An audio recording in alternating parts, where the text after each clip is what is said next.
you think that maybe at some point we'll get Golovkin to fight one of these middleweights that are with QBC?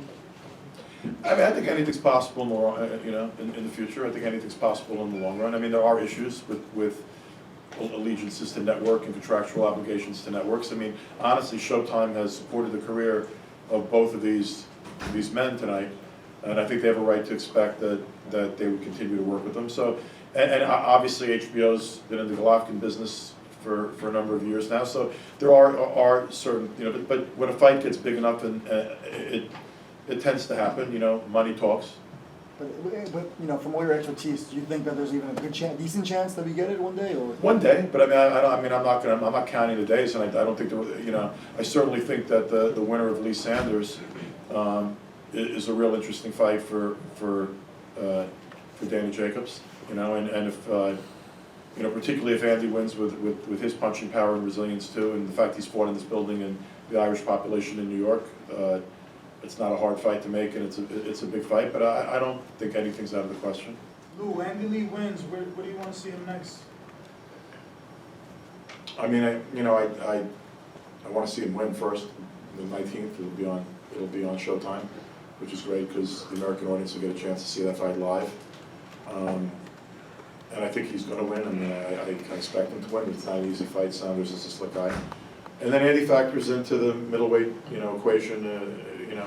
Against, I like to see unification. I think unification with Jacobs is a real meaningful fight. Do that somewhere around St. Patrick's Day, and I think it sells a lot of tickets, and Andy can bang, and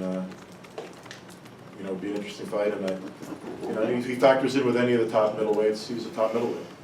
Now, hasn't Tom Loeffler expressed interest in a possible? I mean, that fight has even been signed in the past, and then Gennady had the definite family, I believe. I mean, nothing's out. This is business. Nothing's out of the question. I like Tom Loeffler. He wants to call me. I'm going to take the call. What kind of business can Lee Jacobs do in Barclays? Oh my God! I think a lot of business. You had a fight tonight that was an excellent matchup on paper, and it did good business. You saw the crowd. It was a good crowd. It was like 8,500 people. It was a legit. You saw the crowd. It was a good crowd. We set it up for the lower bowl, and it pretty much filled most of it, and it was a really good crowd. What you have sometimes is when you bring another market in, and you have Danny and Peter sort of shared the same market. They're from the same. They're both from the same area. They both have fought most of their fights in Brooklyn. Jacobs and then Danny bringing in that same base of New York and Brooklyn, and then Andy Lee able to bring in that Irish big ticket buying Irish audience. I think it could be a very big fight.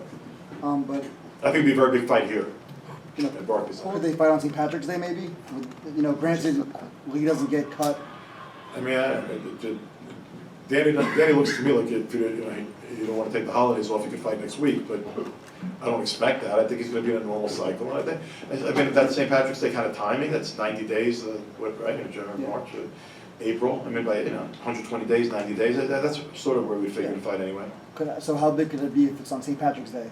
I mean, first of all, the Nets and the Islanders play here, so the chances. I haven't looked at the schedule yet, but I can pretty much tell you the chances St. Patrick's Day or anywhere in that area are open are slim. But a date between mid-March and the end of April here, that fight would be very big. It would be a very big fight.